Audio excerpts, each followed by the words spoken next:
My wife Romy and I had been talking about a getaway for months. Work was grinding us down, she teaches. I'm in sales.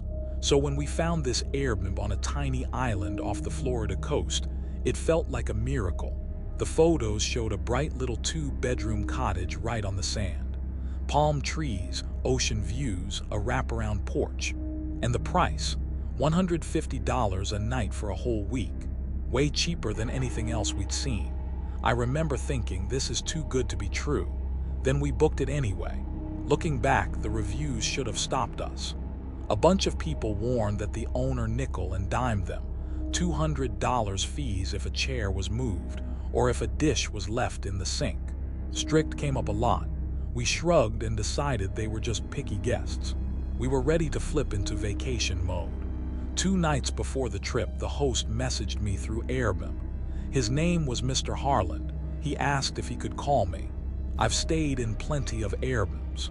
No host had ever wanted an actual phone call. It felt off, but I didn't want to back out last minute.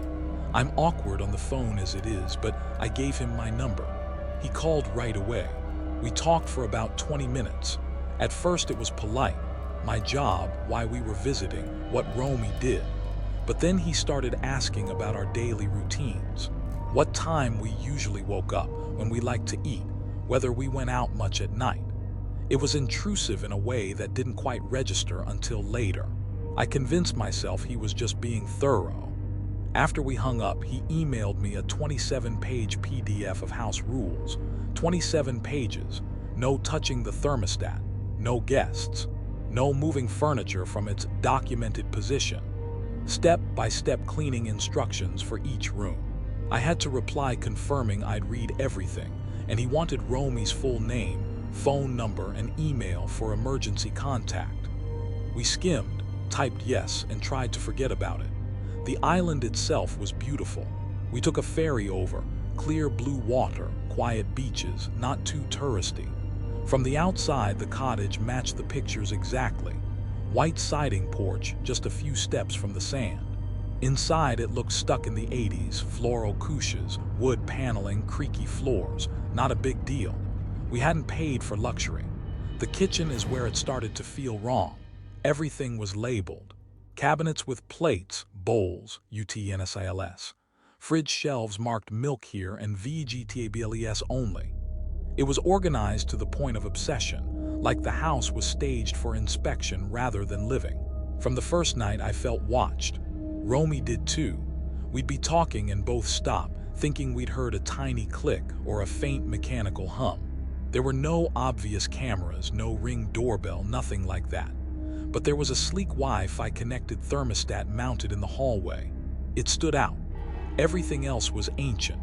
A rotary phone, an old TV with rabbit ears. Why a smart thermostat in a time capsule like this? We joked about it and tried to relax. We swam, walked the beach, cooked dinner. The feeling of eyes on us never totally left, though. At night, I'd lie there staring at the ceiling, wondering where a camera would go if someone really wanted to watch. On our third night, a storm rolled in. Thunder shook the windows and the power went out for about 5 minutes. No big deal. It happens on islands. When the lights came back, the Wi-Fi didn't. I went to reset the router. Before I could even pull my phone out, a message popped up on Airbnb from Harland. Power outage. My housekeepers did too. I see the thermostat is disconnected. Please reconnect Wi-Fi ASAP. I just stared at the screen. He was supposed to be on the mainland, hours away. The housekeeper did live nearby, but why would she instantly report our power flicker? And how exactly was he seeing his thermostat? Romy and I looked at each other and came to the same conclusion. He had remote access to the thermostat. He was actively monitoring whether we were online. But why care that much about our Wi-Fi? I replied, all good now. And then I started going over the house more carefully. There was a smoke detector in the living room that seemed bulkier than the others. I pulled a chair over and unscrewed the cover. Inside, hidden among the components, was a tiny camera lens. My heart hammered in my chest. I checked the others. The one in the kitchen had a lens too. So did the hallway. In the bedroom, the camera was positioned to face the bed. We found 4 hidden cameras in total. Romy whispered, "He's been watching us this whole time," her voice sharp with panic. We grabbed some tape and covered the lenses, but that didn't change the fact that he'd already seen everything. Us unpacking, eating, changing clothes. Maybe more. That night we barely slept. Every creak sounded like someone on the porch. The memory of that long phone call and his questions about our routines felt suddenly sinister. His no tampering with devices rule jumped out at me in a new way. And why did he really want Romy's contact info? To look her up, track her. By morning, my unease had curdled into full-on paranoia. I messaged him about the cameras. He replied like it was nothing. Security only.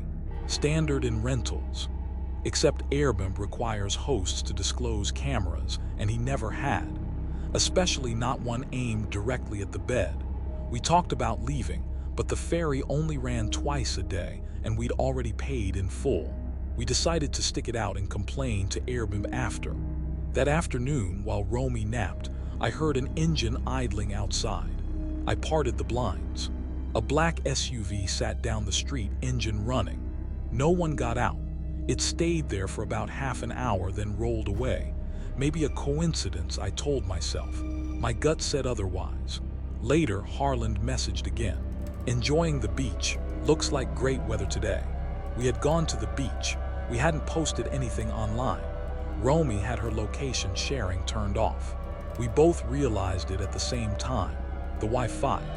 If he had access to the router, he could see what devices were connected, maybe even run some kind of spyware.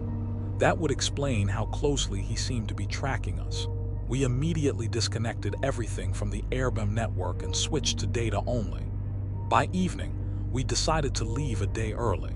We started packing and cleaning, going over every rule to avoid giving him any excuse to come after us with fees. That's when I found the notebook under the bed. Small, spiral bound, with cramped, tidy handwriting. Entries like, "Guests arrived 3 p.m., unpacked in bedroom. Couple argued in kitchen, extra cleaning fee." Dates lined up eerily well with reviews I'd seen in the listing. He'd been keeping detailed logs of people's stays, like watching a show he didn't want to miss.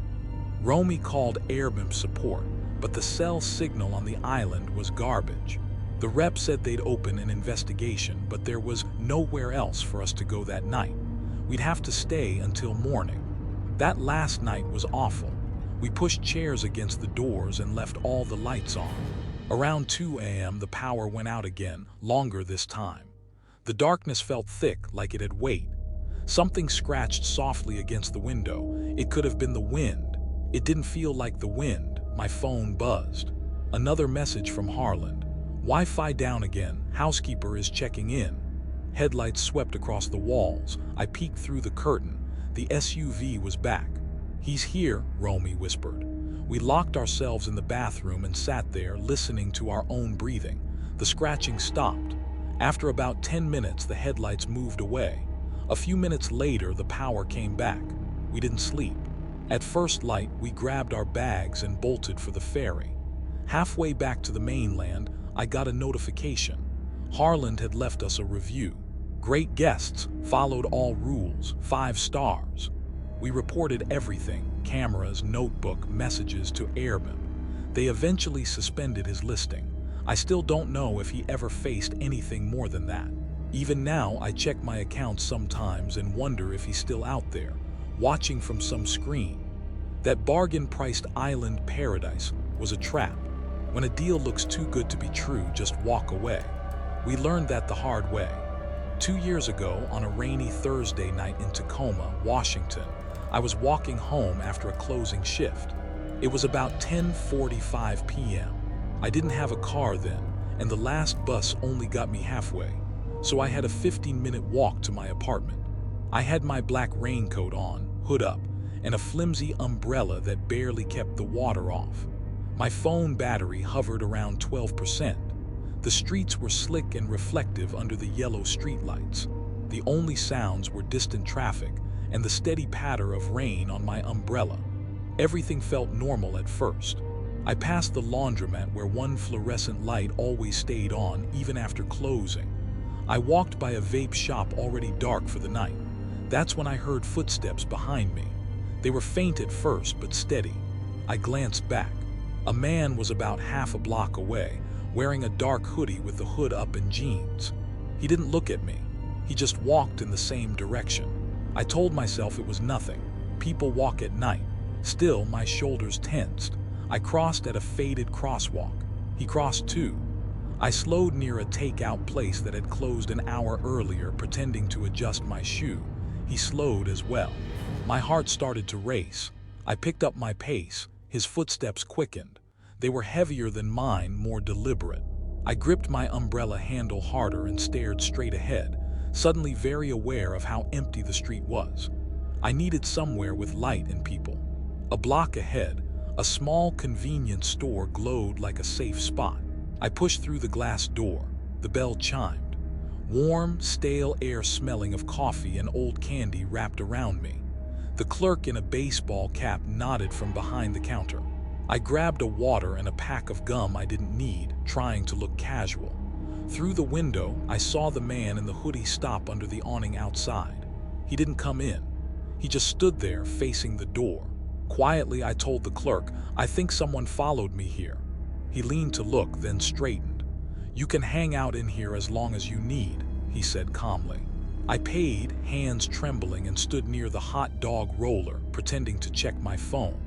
My battery was now at 7%. Outside, the man didn't move. Then a white van rolled up to the curb behind him.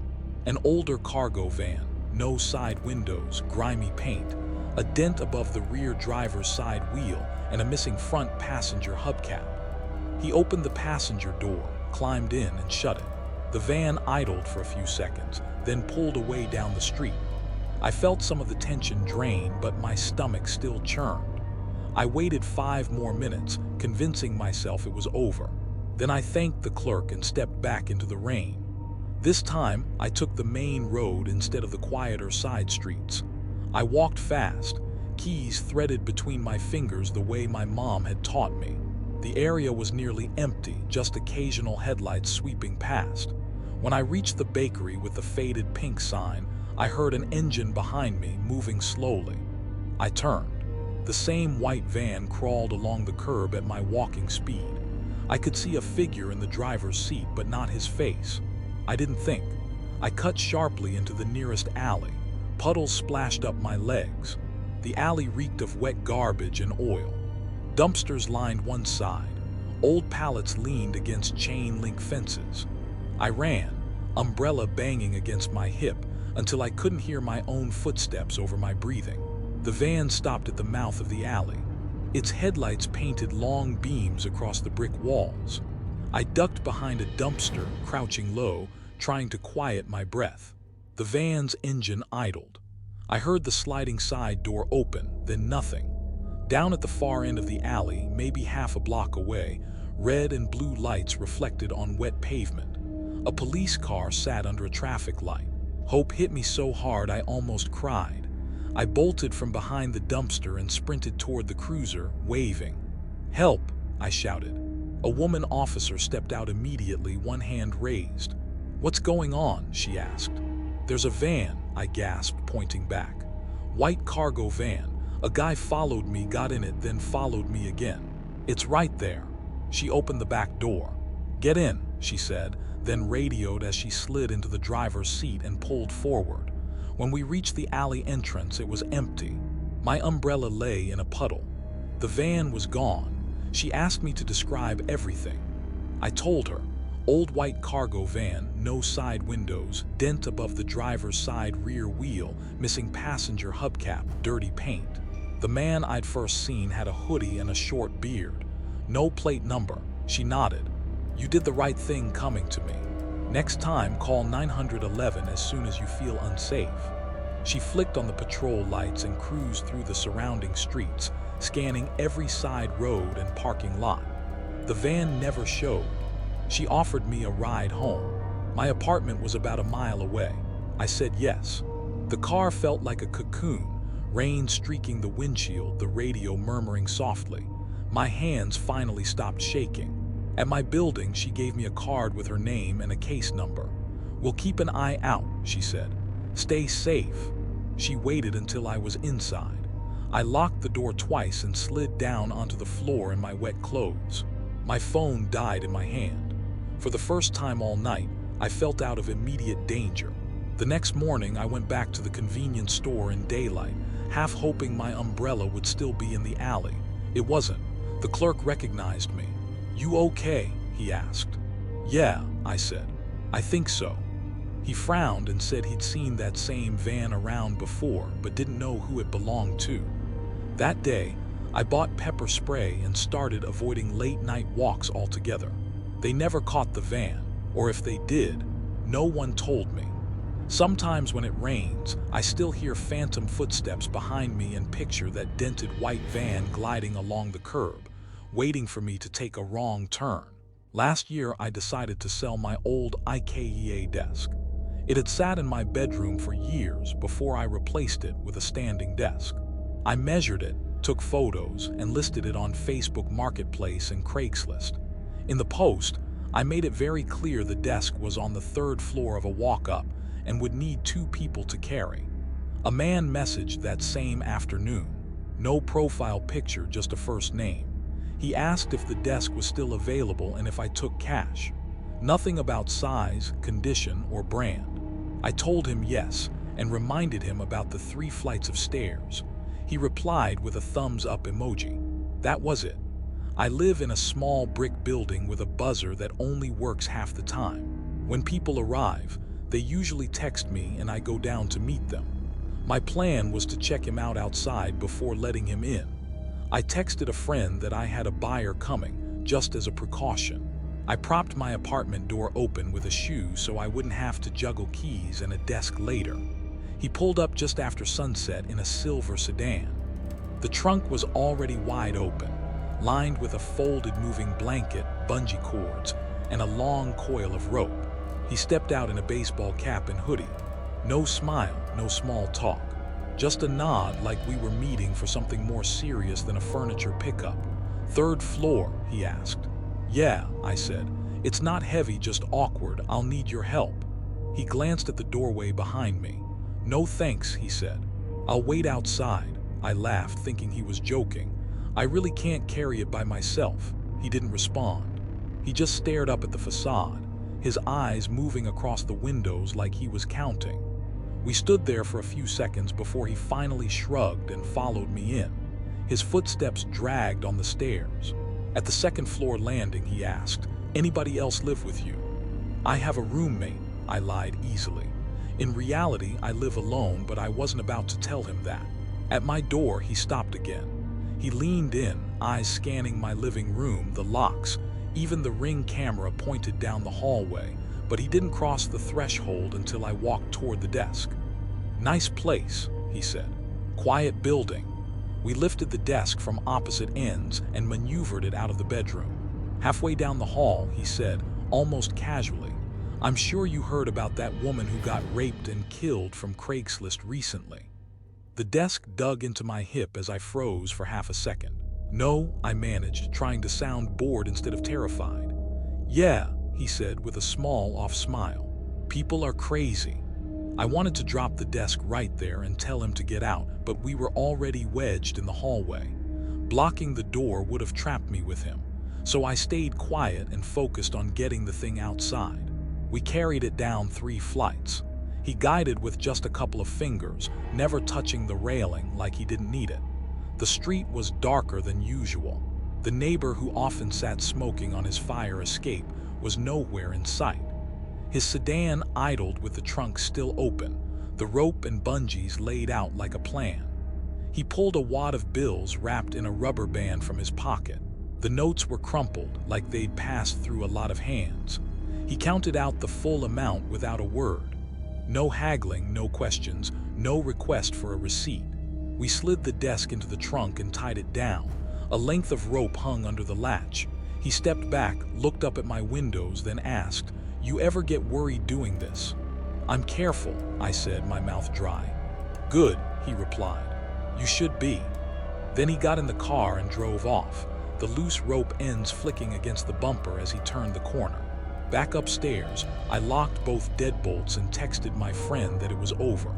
Then I sat on the couch and replayed every word in my head. That line about the murdered woman stuck like a thorn. It had nothing to do with buying a desk.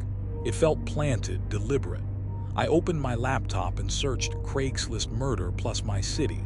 Nothing recent came up. There were a couple of old cases from other states, but nothing that matched what he'd said. So it wasn't a warning about a local crime. It was just something he chose to say in my hallway, right after asking if I lived alone. I checked the Ring footage. There was a moment where he tilted his cap just enough to cast a shadow over his face as he passed the camera. Maybe I imagined that. Maybe I didn't. I saved the clip anyway. Around midnight, my buzzer rang. One long, insistent press. No voice on the intercom. I watched the peephole for several minutes. No one was in the hall. Then my phone buzzed. A text from an unknown number. Is the desk still available? It had the same first name as the guy who just left, like he'd forgotten he'd already bought it, or wanted me to think he had. I didn't respond.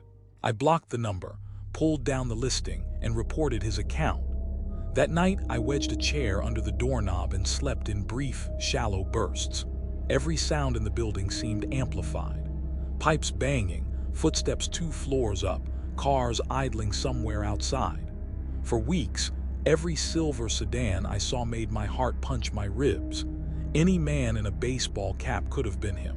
I started carrying my keys between my fingers whenever I left or returned. I stopped posting anything tied to my address. If I had to sell something, I met people in public places, usually the police station parking lot. I bought a dolly so I'd never need a stranger's help carrying something again. What haunts me isn't what happened, it's what didn't. There was no attack, no police report, no story on the news. Just a man with rope in his trunk and a story he wanted in my head. He left with a cheap desk. He tried to take my sense of safety in my own home. If I could go back, I'd have shut the door the moment he refused to help carry it. I'd have kept the desk or given it to a neighbor. Instead, I told myself I just had to get through it. Sometimes the scariest experiences don't leave evidence you can point at. Just a sentence, a trunk full of rope, and the memory of someone who wanted you to think about what could have happened. I moved to Cleveland, Ohio in the fall of 2010 to start my master's at Cleveland State University. I found a basement apartment off Euclid Avenue. If I cut across Chester and slipped in by Rhodes Tower, I could be in my department office in 10 minutes. The building smelled like dust, old carpet, and toner. It felt steady in a way I needed. By October, the department offered me a part-time job, phones, schedules, donor lists, recruiting visits. I grabbed it. Tuition and rent didn't care about my pride. The chair was an older Jewish man named Dr. Leonard Katz, but everyone called him Doc. He wore wool sweaters that shed on everything and carried a heavy chrome ashtray that looked stolen from a diner. He smoked a pipe he packed too tightly. The university had banned smoking in offices years earlier, but his room was at the quiet end of the hall, past the copy room. He kept the door cracked and a fan in the window. He smoked anyway. He loved to talk. Stories about his parents in Brooklyn, the synagogue his grandfather helped build, Hebrew words he insisted I learn. He showed me my duties, then slowly started handing me pieces of his, recruiting schedules, alumni calls, donor pitches. We brought in money, and people pretended not to notice the sweet tobacco drifting down the hallway. Before grad school, I'd trained as an EMT, so Doc asked me to check his blood pressure a couple times a week. He had gout, high blood pressure, and a worn-out heart that tired him more than he'd admit. I logged his numbers on sticky notes and tucked them under his brass paperweight. On Mondays, I brought him a jar of my grandmother's soup. He'd twist off the lid, close his eyes, and breathe in the steam like a ritual. By winter, the routine felt permanent. I came in just after sunrise, turned on the fluorescents, started coffee, and answered emails in the silence. Doc arrived mid-morning with folders under his arm, his pipe in his pocket, that ashtray clanging in his hand.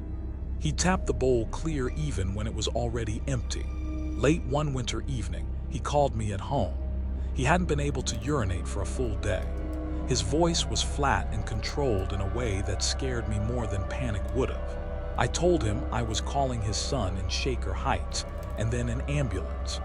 The medics from university hospitals took him to a Cleveland medical center. A nurse later told me he wouldn't have lasted another day. They relieved the blockage. The relief on his face afterward made him look years younger and somehow more fragile. He went to Manura Park in Beechwood for rehab. Bright, clean, quiet. Every few days I drove out with folders. He marked up donor lists and recruiting notes, correcting and circling names. He said he missed the echo of our hallway and the thud of his ashtray on his desk. In late February, a colleague called his room one morning to check in. A paramedic answered. They suspected a stroke. We were asked to notify his family. He died later that day at the Cleveland Clinic. The funeral was a few days later at a small chapel on Taylor Road in Cleveland Heights. Gray slush coated the parking lot. His son thanked me for bringing his father's soup. I didn't know how to respond, so I just nodded. The first week back in the office without him felt wrong in some quiet, fundamental way. We boxed up his computer and phone, labeled everything with blue tape, and left the metal ashtray in the middle of his desk because no one wanted to touch it. The smell in the hallway finally thinned to a faint sweetness. About a week after the funeral, I came in before anyone else. It was still dark outside. The building hummed with low, nighttime heat. I unlocked the main office, flipped on the lights, and set down my bag. The phone on my desk rang. No one called at that hour. I picked up without my usual greeting. Hello, static. Not silence, just that soft, even hiss you hear between radio stations. Then I heard it, metal on metal. The exact sound of Doc knocking his pipe ash into that chrome tray. I'd heard it 1,000 times. There was no mistaking it. A long breath of static followed, like someone was close to the receiver, thinking about speaking. Then the line clicked dead. I stared at the caller ID. It read internal with 4 digits underneath, the extension that had been Doc's since I started. The same number printed on the faded directory taped inside the supply closet. My mouth felt dry. I walked the length of the empty hallway to his office. The light above his door was off. The lock hadn't been changed yet, so I used my key. His ashtray sat in the center of the desk. 2 dull flecks of ash. The phone base was gone. I knew exactly where it was, boxed and sitting on a metal shelf in the copy room. Telecom had disconnected the line the week before. I locked up, told myself I'd misread the extension, that the sound on the phone had only reminded me of his ashtray. I told myself a lot of things until other people started arriving and the normal office noise buried my thoughts. Late that morning, Officer James O'Malley from campus police appeared in my doorway. His face looked oddly pale. "Everything all right up here?" he asked, staring down the hall. "Yeah," I said automatically. He shook his head slightly, still looking past me. Just after sunrise, he'd been making his rounds. He said he'd watched Doc walk past the copy room and into his office. Same sweater, same slow, careful steps. The door had closed behind him. The light never came on. O'Malley had stood there a moment, debating whether to knock. He hadn't. When he came back a few minutes later, the hallway was empty. He wrote the time on his clipboard and moved on because he didn't know what else to do. I didn't tell him about the phone call. He didn't ask anything more. That afternoon, the tobacco smell crept back into the hallway. Not everywhere, just the square of carpet outside his door. That cheap, sweet note settled on my tongue when I stood there. I waited longer than I should have, breathing it in and looking at the closed door with the paper nameplate that would soon be taken down. Semesters went by. I finished my degree the next year and took a job across town. When I had to return to campus, I always walked past that hallway. Each time, it looked more warm. A new department chair moved into Doc's old office. Eventually, the ashtray vanished into some storage room. In the fall of 2018, I came back to give a talk.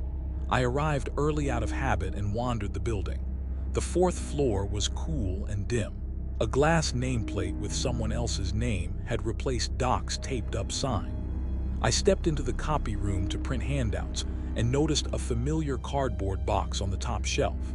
Flaps folded, blue tape across the top, his name written in neat black marker. I eased a flap open. Inside was the old phone handset, its coiled cord tucked tightly underneath. A yellow disconnect tag was taped to the cable with a month and year written on it. I set the flap back in place and stood there with my hand on the box, listening. From the hallway, I heard a single, clean tap of metal on metal. It came from the direction of his former office. Not loud, just horribly familiar in a building where no one had smoked in years. I walked out. The corridor was empty. The square of carpet outside his door smelled faintly, unmistakably, of sweet, stale pipe tobacco. Before I left that day, I stopped by Telecom and asked, in a roundabout way, about old internal calls. The tech pulled up records and told me Doc's line had been physically disconnected in early March of that year. No forwarding, no patch.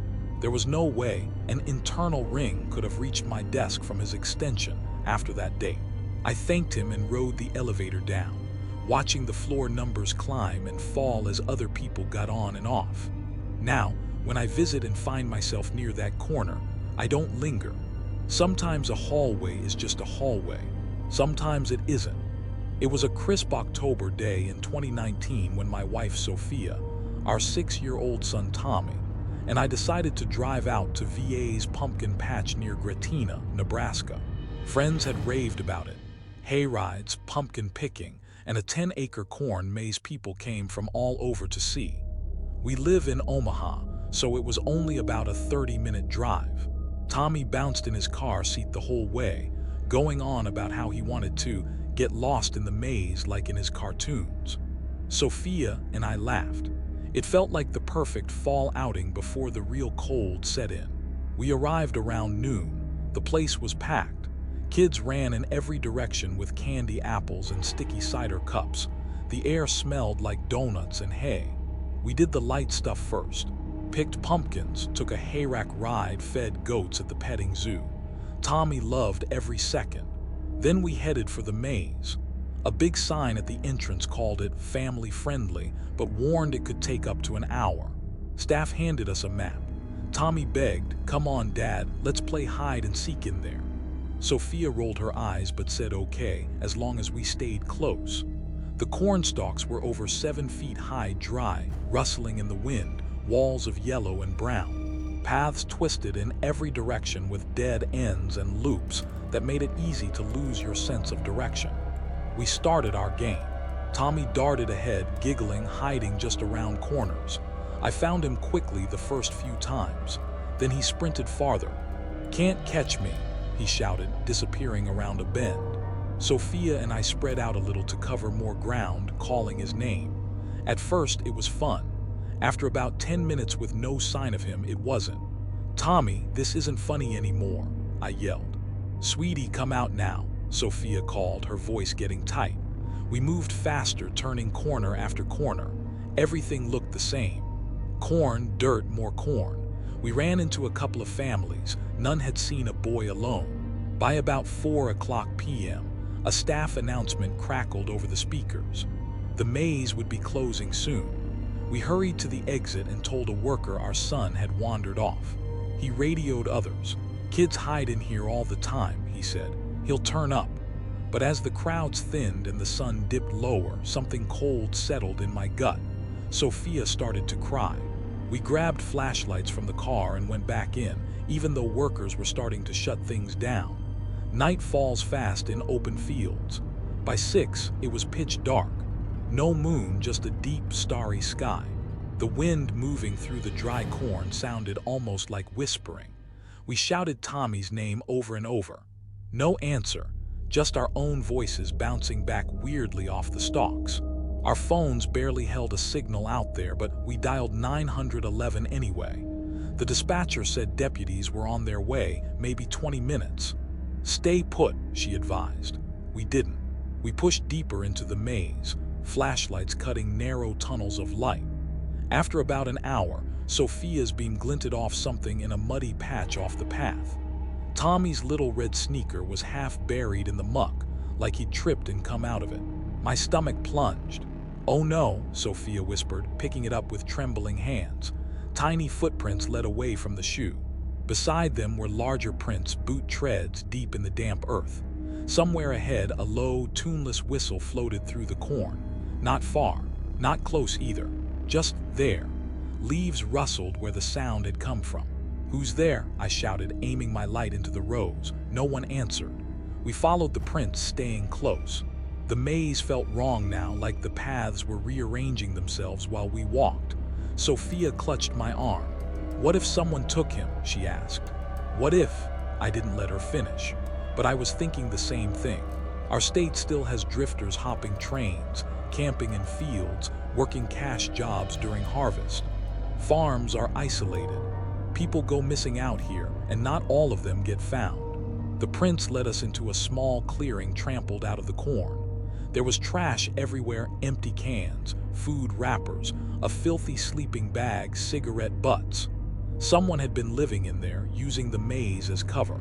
My mouth went dry. A rough male voice came from the shadows. "You looking for the boy?" We froze. A tall, ragged man stepped into the edge of our flashlight beams. Worn coat, tangled beard, wild eyes that didn't seem quite right. "He's safe for now," he said, lips curling. "But you gotta play my game." He was a drifter like I'd pictured. Later, deputies told us his name was Earl. He'd been wandering around the Midwest for years, dodging warrants for theft and other charges. He'd been camped in the cornfields around VAs for a while, watching the crowds, waiting. He'd done this before in Iowa, they said, luring kids with candy or toys, using mazes and fields to separate them from parents. Ransom sometimes, other times he just disappeared with them. "Give him back," Sophia screamed. "Right now," Earl laughed, a dry, joyless sound. "Follow me if you can. One wrong turn and he's gone." Then he bolted into the corn. We chased, but he knew the maze like it was his own backyard. He slipped onto narrow, hidden cuts he'd made through the stalks. We'd catch glimpses of his coat flapping ahead of us, then nothing. Every so often, a small voice would call out, "Mommy," or "Daddy," from somewhere nearby.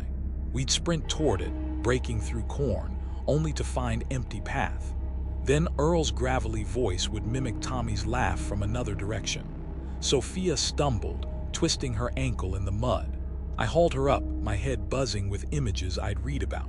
Kids pulled off rural roads, ransom notes left in barns, bodies found in ditches miles away. Nebraska's open land hides a lot. We found Tommy's other shoe caught in a patch of mud, smeared and crushed. My brain went to the worst places. Finally, we heard crying. High-pitched, panicked, real. "Daddy!" We crashed through a dense wall of stalks into another clearing. Tommy stood in the middle, tied to a rough wooden stake, gagged with what looked like a dirty T-shirt. His eyes were huge with terror. Earl lunged at me from the side, a rusty knife flashing in his hand. I didn't think. I just hit him with everything I had, years of farm work behind me, even if that was a long time ago. We went down hard in the dirt. He slashed my arm, hot pain sliced up to my shoulder. Sophia grabbed a rock from the ground and brought it down on his hand. Bone or knife, or both, cracked. He howled and dropped the blade. I pinned him, yelling for help until my voice rasped. Flashlights swept across the clearing. Dogs barked. Deputies poured in from one of the main paths.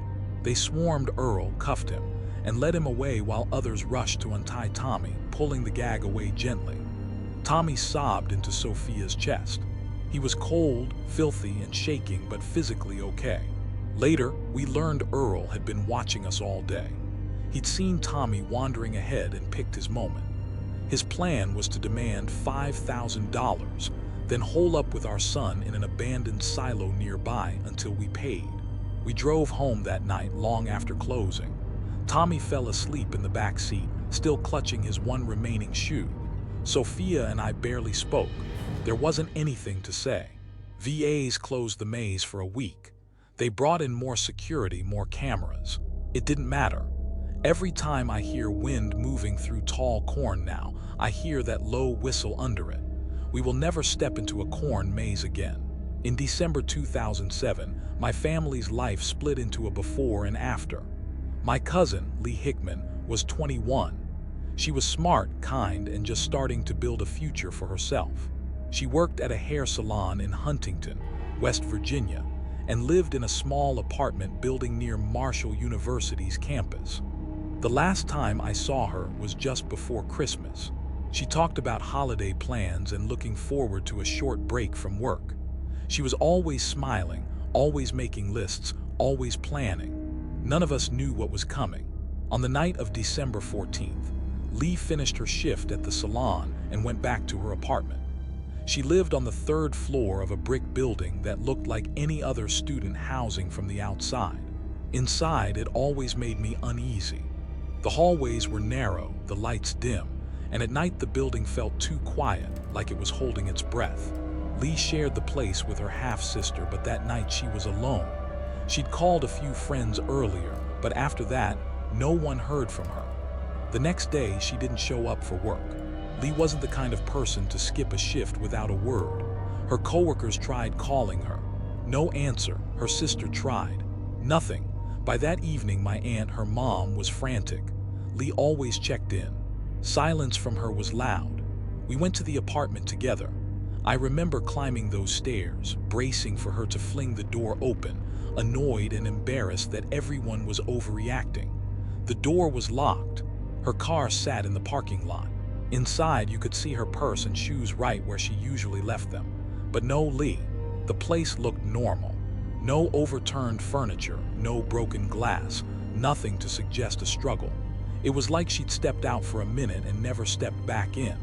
The police got involved quickly. They canvassed the building, talked to neighbors, and searched the area.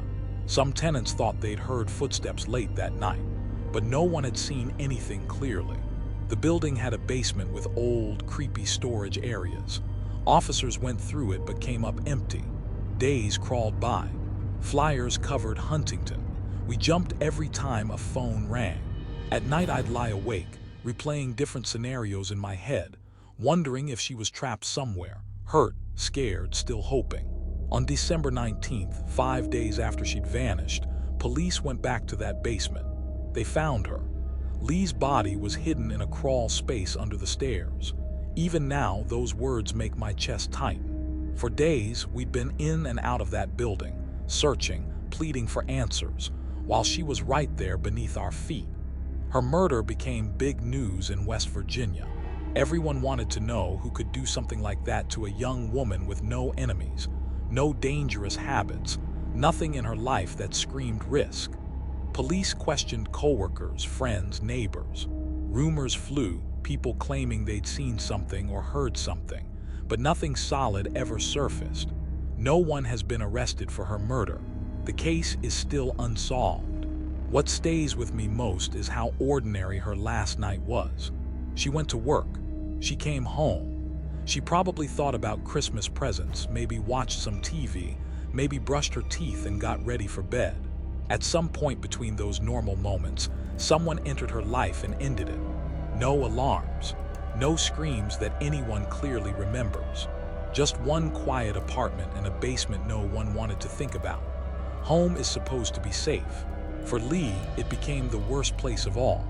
Sometimes I drive past that building in Huntington. It looks so ordinary now.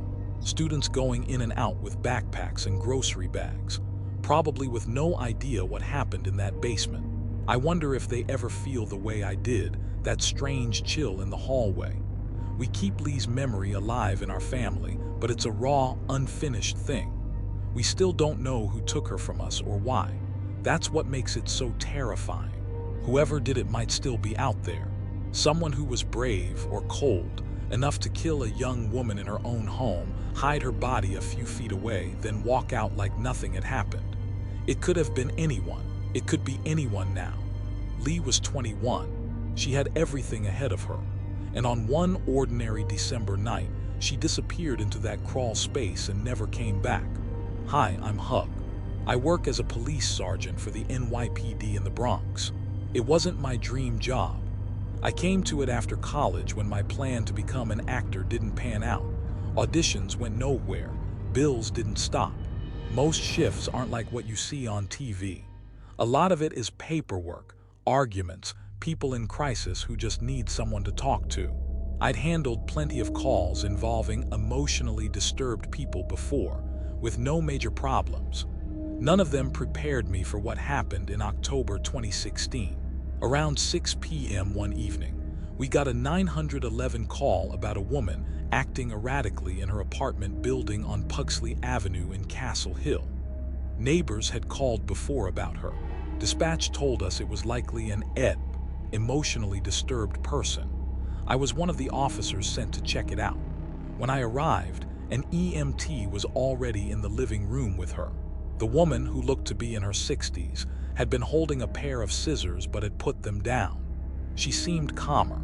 The EMT was talking to her, explaining who we were and why we were there. I didn't take the time I should have to talk with the EMT and get a full picture. I made a quick judgment call to move in closer, thinking I could help de-escalate. When we approached, she retreated into her bedroom.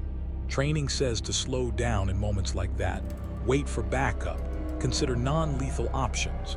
My instincts told me to follow her in. I went after her with a couple of officers behind me, telling her she was safe, that we were only there to help. In the bedroom, she had the scissors in her hand again, but I talked to her, pleaded really, and got her to put them down on the bed. For a breath, it felt like things were turning around. I stepped forward, reaching to gently grab her arm so she couldn't snatch the scissors again. I thought I was close enough to control the situation if she tried anything. I thought I could take her down safely if it came to that. She moved faster than I expected. She ducked away from me and pulled a baseball bat from under a pillow. 1 second her hands were empty, the next she was gripping it like a pro at the plate. She stepped toward me. My heart slammed against my ribs. I drew my gun and backed up a little, shouting for her to drop the bat. "Please drop it. I don't want to hurt you." I yelled it over and over. The other officers were in the doorway, but I was the one inside with her, only a few feet of space between us. She didn't drop it. She raised it higher and swung toward my head. In that instant, I saw my skull caving in. I saw my family getting that visit. I fired twice. Both rounds hit her in the torso. She collapsed. The bat clattered beside her. She groaned, moved a little, then went still. I kept my gun on her as I radioed for an ambulance, yelling for her to stay down even when it was obvious she wasn't getting back up. My hands were shaking so hard I could barely press the button.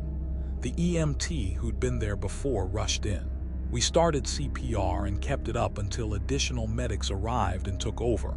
They pronounced her dead at the hospital. Her name was Deborah Danner. She was 66. She'd lived with schizophrenia for decades.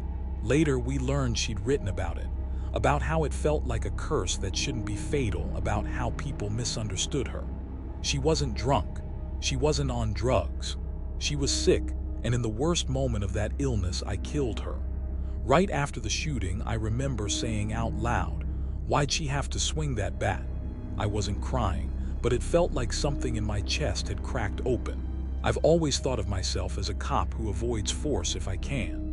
I'd been on plenty of EDP calls and never fired my weapon, but in that split second, it felt like it was her or me. Afterward, I replayed it over and over in my head. Could I have waited for the crisis intervention team? Could I have used my taser instead? Could I have backed out of the room?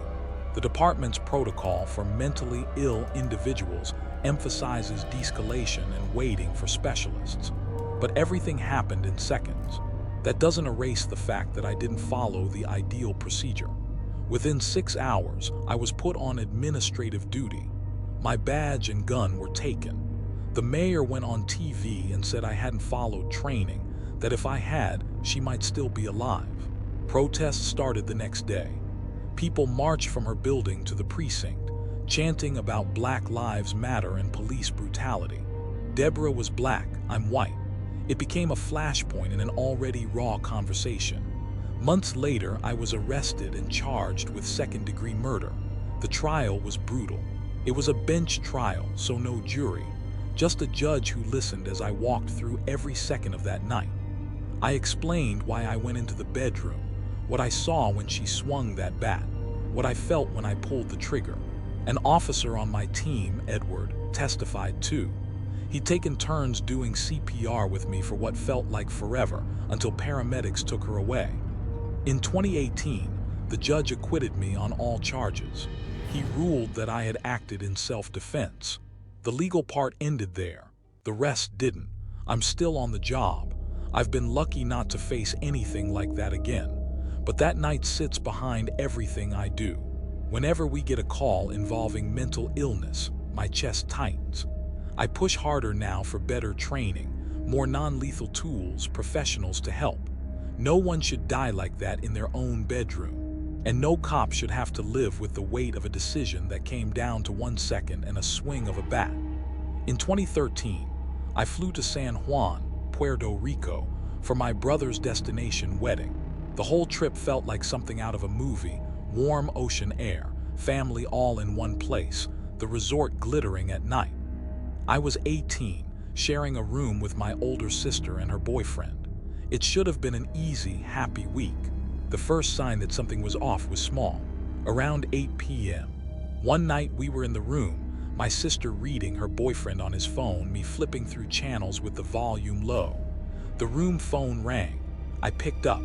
A man's voice, low and rough, came through. "This is the front desk," he said. His tone was flat, but there was something in it that made my skin crawl. "You need to shut up, you're being too loud." We weren't. No TV blaring, no music, just quiet conversation. I hesitated. My dad likes to prank people sometimes, and for a second I thought it might be him. "Are you serious?" I asked. "Dead serious," the man growled. Then he hung up. I called my dad. It wasn't him, and he sounded genuinely concerned. My sister and her boyfriend looked at each other, eyebrows raised, but we decided it was probably a mistake and went down to the hot tub to hang out with other guests. I tried to brush it off. I couldn't quite. Hours later, after midnight, we went back up to the room. The hallway was quiet. We got ready for bed, talking a little, moving around the room. The phone rang again. Same voice, same edge. "You think you're funny," he snapped. "Running around the halls like animals, you need to stop." "We're not even out there," I said, my voice shaking this time. He hung up again. This time I dialed the actual front desk. A different voice answered. A woman, calm and professional. When I explained what was happening, she sounded confused. "No one from the hotel has called your room tonight," she said. "I'm so sorry. I'll send someone up right away." About 15 minutes later, a staff member in a suit knocked on our door. He looked tired but serious. "We believe the calls are coming from another guest on your floor," he said, keeping his voice low. "He's known to us. He's caused issues before. We're asking him to check out tomorrow. Until then, please don't answer any calls from the room phone or engage with him if he tries to contact you." We nodded, rattled but relieved that at least it wasn't staff messing with us. The door had barely latched behind him when the phone rang for the third time. My sister's boyfriend grabbed it.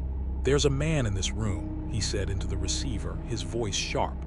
"If you keep harassing us, we're calling security and the police." Silence. Then the line went dead. We unplugged the phone from the wall. I wish that had been the end. Around 3 a.m., I woke up to a faint scraping sound. At first I thought it was part of a dream. Then I heard it again, something brushing slowly against our door. I sat up. My sister and her boyfriend were asleep. I held my breath and listened. Scrape. Pause. Scrape. I slipped out of bed and crept toward the door. Through the gap at the bottom, I could see a dim, shifting shadow. Someone was standing right outside. I didn't say anything. I didn't open the door. I just stood frozen a few feet away, watching that shadow, until finally it moved off down the hall. In the morning, bleary-eyed, we found a note pushed under our door. It was written on hotel notepad paper in messy, masculine handwriting. "You ruined my night. I hope you understand what it's like now. I heard every word, every step. I don't forget people who make me lose sleep." That was all. We hadn't been loud, not once. Whoever he was, he'd been listening to us walk down the hall, come in, move around. He'd been angry,